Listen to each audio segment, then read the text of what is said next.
저는 커피를 좋아합니다. 여러분이 아시다시피 커피를 좋아해서 커피 공부를 좀 해보기도 했습니다. 그런데 제가 커피를 마실 때는 이렇게 뭔가 습관이 있습니다. 명확한 기호가 있죠. 뜨거운 커피를 먹을 때는 설탕을 거의 절대 넣지 않습니다. 근데 이상하게 찬 커피는 그냥 먹는 것보다는 좀 달달하게 먹는 것을 선호합니다. 그래서 제가 요즘 병원에서 커피를 많이 마시다 보는데, 지금이야 뭐 말할 것도 없지만 전에 좀 찬바람이 났을 때도 뜨거운 커피를 잘 못 마시겠어요. 병원에서는. 이 병원 안이 덥기도 하고 갑갑하기도 하고 그러니까 주로 이제 찬 커피를 먹었습니다. 근데 제가 원두 커피를 마시든 봉지 커피를 마시든 아니면은 쓴 커피를 마시든 단 커피를 마시든 그건 어떤 커피를 마시든지 이제 관계가 없어요. 물론 이제 어떤 사람은 어떤 커피만 먹기도 하지만 저는 가리지 않고 다 좋아합니다. 물론 이제 원두 커피를 더 좋아하긴 하지만 그러나 어느 커피든지 다 커피는 많이 좋아하고 잘 마십니다. 그런 건 기호죠. 취미고 그렇습니다. 그런데 우리가 그런 취미나 어떤 이런 정도로 직업 정도로 끝나지 않는 그런 더 강한 정신감, 의무감, 사명의식 이런 것들이 있는 게 있죠. 그게 뭘까요? 첫 번째로는 육아일 거예요. 그렇죠? 우리가 육아를 무슨 취미처럼 하는 사람은 없습니다. 정말 이상한 사람을 빼놓고는 육아라는 거는 누구나 다 처음 겪는 일이죠. 첫 애를 낳았을 때 아무도 우리가 가르쳐 주지 않아요. 물론 이제 학교에서 가정이니 가산이 하는 과목에서 어느 정도 배우긴 하지만, 그러나 그렇게 이론적으로 살짝 배웠거나 아니면 친구나 윗사람들 이렇게 애를 키우는 거 어깨너머로 본 거 갖고는 그거는 전혀 도움이 안 된다고 말할 수는 없지만 거의 도움이 안 되죠. 애가 낮밤이 바뀌어갖고 100일 될 동안 그냥 이렇게 거꾸로 애가 먹고 자고 하는 애들도 많지 않습니까? 어렵단 말이죠. 육아는 무슨 기호나 무슨 취미나 직업 이상의 것입니다. 그러니까 사명의식, 어떤 의무감, 책임감 이런 것이 없으면은 도저히 아이를 키운다는 것은 쉬운 일이 아닙니다. 그리고 또 한 가지가 애국일 겁니다. 우리가 평상시에는 별로 애국자 아니잖아요. 그죠? 그런데 애국자가 되는 순간이 있어요. 국가대표 경기가 열리는 무슨 올림픽이나 월드컵이나 이런 거 열릴 때 이게 애국자 아닌 사람이 어디 있겠어요. 그리고 외국 나가서요. 미국이나 일본이나 중국이나 한국 사람 많은데 말고요. 아주 한국 사람들 거의 없는 그런 나라 혹시 가보셨어요? 그런데 거기 가서 태극기를 본다든가 한국 음식을 만난다든가 한국 사람을 만난다든가 한국 물건을 만나면 여러분 거기서 신라면 같이 한국 라면 하나 만나면요. 그거 너무 정말 반가운 일입니다. 그 애국이라는 것은 어떻게 돈 주고 할 일이 아니에요. 누가 시켜서 될 일도 아니고 그만큼 강한 겁니다. 그리고 사실은 그것들 이상으로 또 강해야만 하는 것이 있죠. 그건 신앙, 믿음입니다. 우리가 2000년 전에 로마 제국이 이스라엘과 지중해 연안을 갖다가 이렇게 통치하던 시절이었으니까 베드로니 바울이니 사도를 비롯한 많은 사람들이 로마 정권에 의해서 핍박을 받기도 하고 죽임을 당하죠. 한마디로 사형을 받죠. 여러분 잘 아는 그 콜로세움 같은 그 경기장이 이제 그거는 가장 멋있고 큰 경기장이지만 그게 로마 제국군이 주둔해 있던 그런 점령지 주요 요소마다 있었는데 그곳에서 많은 사람들이 화형을 당하거나 십자가에 아니면 사자의 먹이가 되거나 하는 일들이 많았다는 것을 우리가 잘 알고 있습니다. 그렇듯 믿음은 목숨을 내던질 만큼의 책임감, 목숨과 바꿀 만한 그런 무게감, 또 목숨과 감히 바꿀 수 있는 선택, 그것이 우리에게 있을 때 우리가 그것을 감히 신앙 혹은 믿음이라고 얘기를 하는 거지. 예수 믿으면 어떻고 부처 믿으면 어떻고 다 좋은 거지 라와 같은 따위의 것들은 우리는 신앙이라고 말할 수는 없습니다. 그건 그저 종교적 차원의 이야기죠. 우리 종교적 관점에서야 다 좋은 종교지 기본적으로 나쁜 종교가 있겠어요. 미신 빼고야. 그러니까 그런 거는 아니다. 이게 믿음, 신앙이어야만 하는 것이죠. 오늘 읽은 본문 말씀은 이제 출애굽기입니다. 출애굽기인데 출애굽기는 여러분 어떤 겁니까? 사실은 구약 역사의 시작입니다. 간혹 어떤 분들이 창세기가 맨 앞에 있으니까 구약 역사의 시작이다 이렇게 생각을 하는데 물론 그런 면이 있죠. 왜 출애굽이 구약 역사의 시작이라고 감히 말할 수 있느냐? 창세기의 내용들은 다 구전되어 온 내용이 많은 거죠. 그러니까 글씨라는 게 문자, 그러니까 우리가 히브리어에는 그 히브리어 알파벳이 있잖아요. 알렙, 벳, 김멜, 달렛, 해, 와우, 자인 뭐 이렇게 나가는 그 문자가 개발된 게 창세기 시절에 없었단 말이죠. 하나님 창조하시는데 그 옆에서 창세기를 기록하고 이런 건 아니잖아요. 그러니까 구약 역사의 시작이 출애굽부터 시작이 돼서 그럼 이제 그 출애굽한 사람들의 그 원로 장로들이 있을 거 아니에요. 나이 먹은 할아버지들이 야 그럼 우리 조상들의 내용을 갖다 기록해야지 이거 되겠다 이런 생각을 나중에 한단 말이죠. 그게 그 전까지 구전이 됐다고요. 사실은 이게 경전이 문자화되기 시작한 거는 그보다도 훨씬 더 오래인 다니엘을 이 바벨론으로 붙잡혀갔던 그 포로기 이후에 사실은 문자화가 집중적으로 된 거예요. 그러니까 문자는 사실 훨씬 더 후대에 이르고 이때의 내용들은 다 구전으로 이제 학습이 됐단 말이죠. 여러분 기억하실란가 모르겠어요. 70년대에 유명했던 미국 드라마 미드 시리즈인데 루트라고 뿌리라는 드라마가 있었죠. 아프리카 그 서해안에서 지금으로 말하면 무슨 상하 해안이니 뭐 황금 해안이니 그런 데에서 붙잡혀온 그 흑인이 이름이 쿤타 킨테였습니다. 그가 거기서 붙잡혀갖고 미국에 건너와서 엄지발가락이 잘리고 핍박도 받고 그러나 결국 그러면서 막 그냥 도망을 치고 해방되려고 자유를 얻으려고 하다가 그렇게 살았던 자신의 조상의 이야기를 그 후손이 자신의 조상의 그 족보를 갖다가 캐기면서 스토리를 발굴해내면서 알게 되어서 그것을 드라마한 것이 뿌리, 루트였습니다. 그런 내용이 나오죠. 그런 것처럼 사실은 이 출애굽의 내용이 바로 이제 그런 내용입니다. 왜냐하면 원래 그 아브라함으로부터 시작된 이 믿음의 조상들이 쭉 그 팔레스틴 지방, 지금의 이스라엘 부근에 살다가 너무 어려우니까 우리가 잘 아는 것처럼 요셉 시대에 애굽에 들어옵니다. 이집트에. 그랬다가 거기서 한 600년 동안 사는데 처음에는 사실은 그냥 이방인으로 살았는데 나중에 어떻게 하다 보니까 이게 노예처럼 된 겁니다. 자유민이 아니라.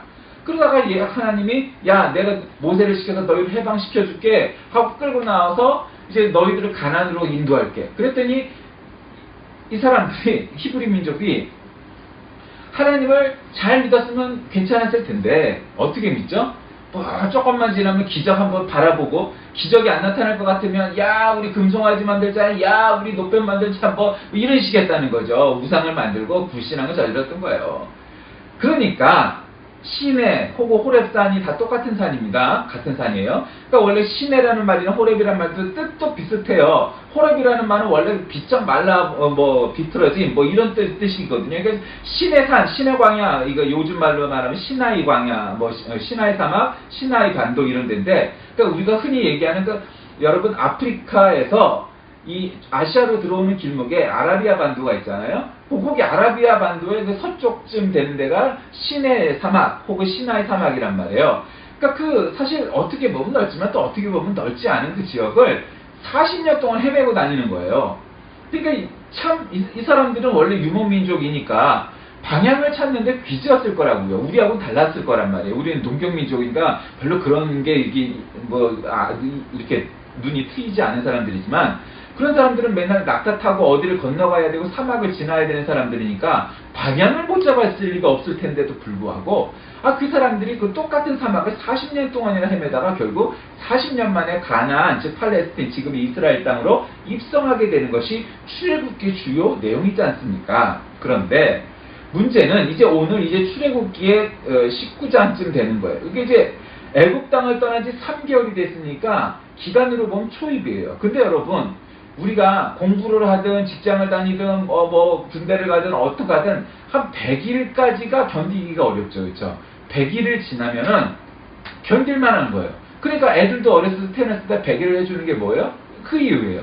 군대도요 3개월 동안 되게 힘들다고요. 아니 뭐 낯선 곳에 와갖고 군대를 하는데 그게 난 군대가 체질이야. 애초부터 그런 놈이 있으면 그 이상한 놈이에요. 다 거의 정상적인 사람들은 100일 동안 죽도록 힘들다고요. 그래서 야 나 탈영을 할까 뭐 어쩔까 이런 생각도 드는 거예요 사람이. 그리고 막 인격적인 모독을 하고 먹는 것도 마음에 안 들고 뭐 잠도 똑바로 못 자겠고 앉아있는 것도 똑바로 앉아있지 못하죠. 우리가 쉴 수 있을 때 쉬기만 이렇게 편히 누워서 쉴 수 있으면 좋은데 군대라는 게 어때요? 훈련소라는 게 눕는 거는 잘 때 빼고는 상상을 못하는 거죠. 그러면 편히 이렇게 기대고 앉아있냐? 그런 것도 아니에요. 그럼 어떻게 했어야 돼? 딱 갑을 똑바로 하고 무릎도 붙이고 딱 이렇게 앉아 이렇게 해놓으니까 사람이 죽을 노릇이죠. 그때 100일 지나면 나아져요. 견딜만 해져요. 왜? 사람에게는 100일의 법칙이 있어서 100일을 지나면 정말 내가 죽을 만큼 힘든 것도 다 견뎌내게 돼 있다고요. 예, 그런 거예요. 그런데 한 100일쯤 지난 다음에 신의 강에 도착을 합니다. 근데 이 신의 산은 우리가 출애굽기의 이 지금 후반기, 레위기, 민수기 그 모든 성경의 그 창출레미신 대부분의 모세오경, 토라의 활동 배경이 된 곳이란 말이에요. 그러니까 한마디로 율법을 받은 곳이 그 신의 산이었는데 바로 그 애굽 땅을 떠난 지 3개월 만에 신의 광야에 드디어 오고 르비딤을 떠나서 신의 강에 이르러서 장막을 쳤습니다. 그래서 거기 산 앞에 장막을 쳤는데 모세가 하나님 앞에 이제 산에 올라가서 기도하러 올라간 거죠. 그래서 하나님이 그를 불러 말씀하시되 야곱의 집에 말하고 이스라엘 자손들에게 말한다. 그러니까 너희에게 말한다 이 말이죠. 그러면서 내가 애굽 사람에게 어떻게 행하였는지 너희들이 보았고 내가 어떻게 독수리 날개로 너희를 업어 내게로 인도했는지 너희가 다 보았다. 그러면서 세계가 다 내게 속하였나니 하나님 앞에 속했다는 거죠. 너희가 내 말을 잘 듣고 내 언약을 지키면 너희는 모든 민족 중에서 내 소유가 되겠고 너희가 내게 대하여 제사장 나라가 되며 거룩한 백성이 되리라. 너는 이 말을 이스라엘 자손에게 전할지니라. 이렇게 얘기해요. 여러분 이게 무슨 말이에요? 야, 내가 너희들을 얼마나 사랑했는지 내가 너희들을 어떻게 구원했는지 해방시켰는지 너희가 다 눈으로 봤지? 그러니까 그거 믿어 의심치 마라. 내 사랑은 변하지 않아. 그런데 얘들아, 이스라엘 사람들아, 세계가 다 내게 속하였단다? 여러분 그렇게 말하는 신 보셨어요? 어느 경전에 세계가 다 내게 속하였다? 이렇게 얘기하시는 신이 있었나요? 근데 우리 야훼 하나님은 세계가 다 내게 속하였나니 너희가 내 말을 잘 듣고 내 언약을 지키면 약속을 지키라는 얘기예요. 모든 민족 중에서 내 소유가 되겠고 너희가 내게 대하여 제사장 나라가 되고 제사장 나라가 된다는 거죠. 그렇게 할 거니 이스라엘 자손에게 그대로 전해라. 이렇게 하나님이 모세에게 전하는 장면. 한마디로 말씀드리면 이제 율법을 하사하시는 아주 시초 단계인 거죠. 이 다음부터 이제 막 모든 율법들이 막 나오고 십계명 나오고 막 이런 거죠. 이제 그렇게 하는 것이 이제 나오는 대목이 바로 이것입니다. 여러분, 그런데 문제는 지금 이 신의 광야든 가나안이든 저는 오늘 설교의 제목을 그렇게 적었어요. 그러니까 믿음이 뭡니까? 물어보면 저는 그렇게 생각해요. 신의 광야든 가나안이든 그것이 어느 곳이든 언제이든 어떤 상황이든 내 형편이 어떻든 내 마음이 어떻든 그런 것과 관계없이 흔들리지 않고 하나님을 바라보는 것, 하나님을 신뢰하는 것, 하나님을 믿는 것. 여러분 그런 걸 우리가 감히 신앙이라고 얘기하는 거지. 나 기분 좋으면 믿었다가 나 기분이 나쁘면 안 믿고 내가 좀 뭔가 잘 나가고 출세하고 성공하고 승리가 도했으면 하나님 땡큐 그러다가 내가 뭔가 좀 안 풀리고 망하고 이게 집이 나앉고 부도가 나버리면 하나님이 살아있긴 한 거야? 여러분 그런 거는 믿음이라고 얘기하려는 것이 아니죠. 그러니까 그냥 종교적인 차원에서 얘기한다고 해도 그거는 한 미신쯤 아니면 좋게 얘기하면 그냥 종교의 초급 단계쯤 되는 것이지 우리가 그런 거를 신앙이라고 말하고 믿음이라고 얘기할 수는 없잖아요. 그런데 문제는 우리가 너무도 잘 알듯이 구약의 역사가 뭐의 연속이에요. 하나님이 은혜를 베푸셔서 기적을 주시는데 야 하나님 만세 그랬다가 조금 있어서 그 약발 떨어질 때쯤 되면 이스라엘 사람들이 또 아니 하나님 살아있는 겁니까? 왜 우리를 이렇게 고생시키십니까? 아니 우리를 양탄자에 태워갖고 가나안 땅으로 룰루랄라 가면 될걸. 아니 왜 이렇게 생고생을 시키시는 거예요 도대체? 하나님이시라면서 하나님 때문에 우리한테 그냥 이러셔도 되는 거예요? 이런 거를 우리가 구약 역사 전반에 보는 거잖아요. 근데 구약 역사만 비단 그렇습니까? 우리의 인생도 마찬가지이죠. 그러니까 아이와 같은 어떤 바보 같은 사람은 그렇게 얘기해요. 지식인이라고 박사학위를 가졌다는데 이렇게 얘기하더라고요. 아니 하나님이면 하나님 믿기만 하면 그날로 천당 빡 올라가고 하는 것마다 1등 100점 성공 승리 그러면 누가 예수 안 믿겠냐고 그렇게 하지. 그래서 박사학위도 필요 없고 다 필요 없구나. 이게 어리석은 중생이구나. 여러분 하나님은 우리를 그렇게 내버려 두시지 않았어요. 그거는 우리를 짐승 취급하는 거죠. 하나님은 우리에게 자유의지를 주셨고 우리가 우리 스스로 창조적인 일을 할 수 있는 능력을 허락하셨어요. 그래서 우리는 좋은 것도 많이 만들었지만 나쁜 것도 많이 만들었고 그래서 죄도 얼마나 많이 지을 수 있는 존재인지 몰라요. 그러니까 그 존재임에도 불구하고 그거를 모른다는 게 말이 안 되는 거죠. 그러니까 우리는 좋은 일도 얼마든지 할 수 있고 선택해서 나쁜 일도 얼마든지 할 수 있는 존재예요. 그건 오랑우탄이나 침팬지나 염장류나 뭐 원숭이하고 다르다는 거예요. 동물하고는. 그러니까 우리는 신적 존재가 일부가 있다는 거예요. 한 절반쯤 우리는 영적 존재고 신적 존재이기 때문에 그런 일들이 가능해요. 그러나 어떤 동물도 그게 가능한 동물은 없어요. 어떤 사람들은 우리가 원숭이서부터 왔으니까 원숭이나 우리나 다 똑같이 무슨 영적인 게 종교는 사람이 만든 거고 하나님도 하나님이 만든 거라고 그렇게 얘기를 하고 주장하는 사람들이 있어요.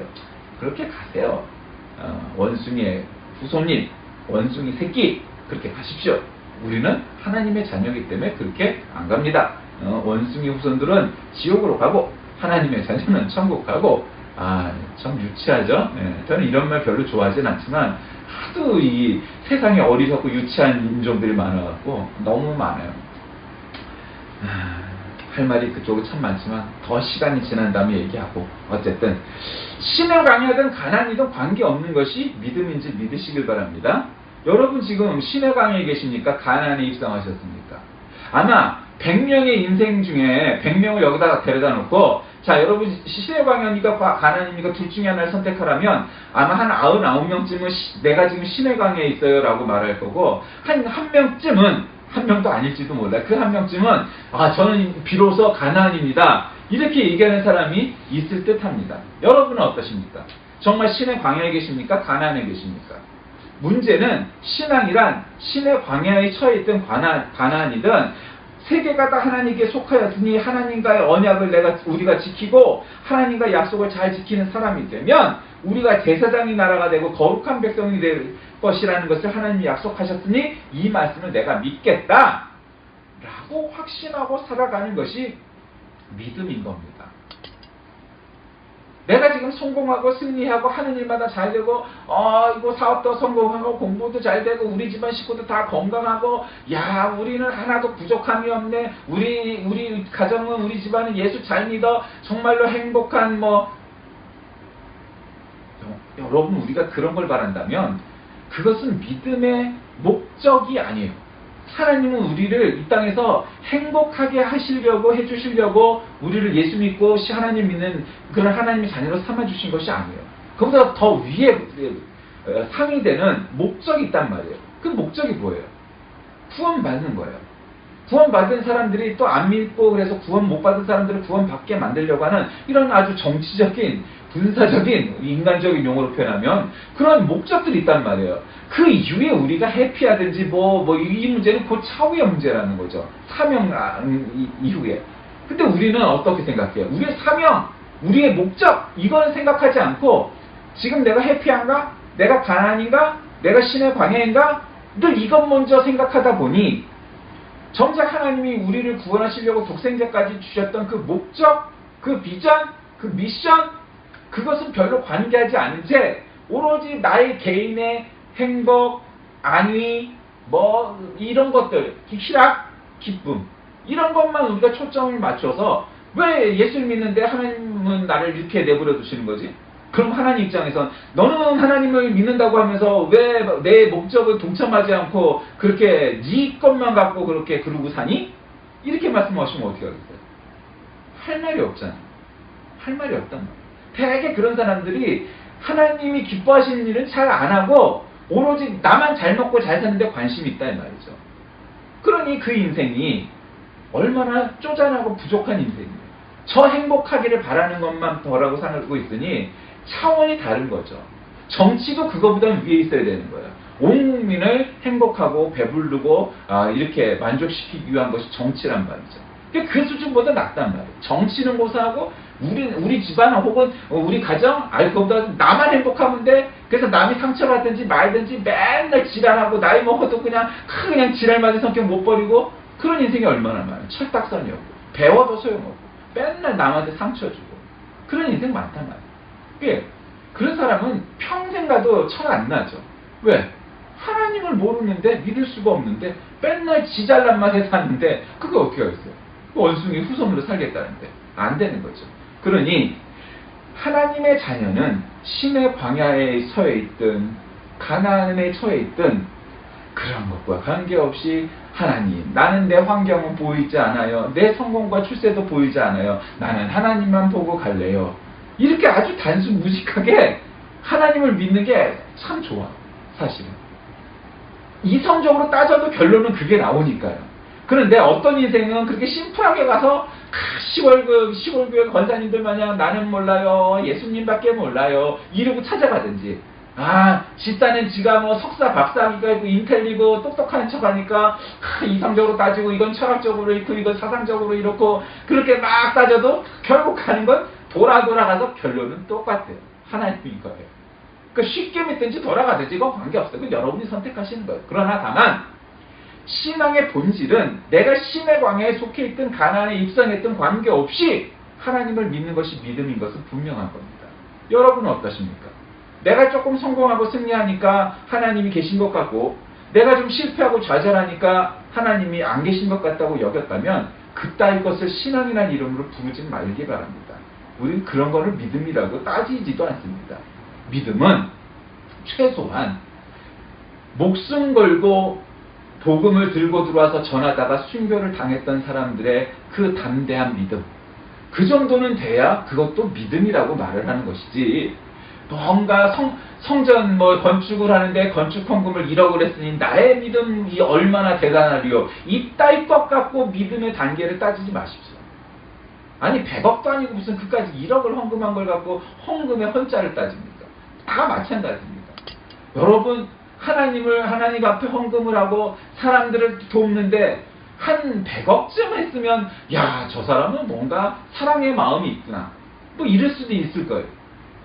끝까지 맨날 그냥 그것도 안 되는 거 갖고 해놓고서 맨날 자기는 막 물질로 봉사를 하는데, 물질 얼마나 했다고. 에휴, 한 100억쯤 했으면 모르겠어요. 그것도 아니잖아요.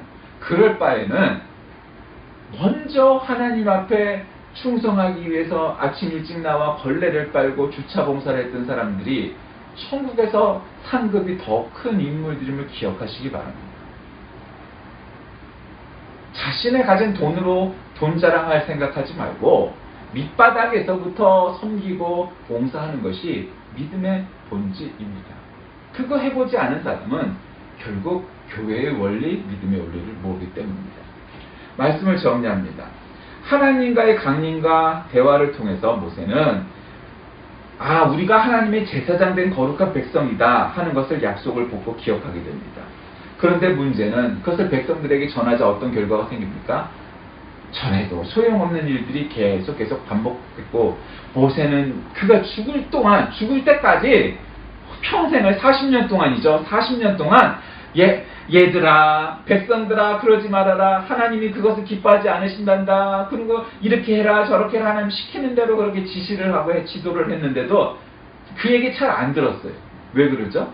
아니, 하나님이 저 시내산에 저 앞에 보이는 산에 계시고, 모세가 그 산에 가서 직접 하나님을 만나고 와서 전하는데도 안 들어요, 여러분.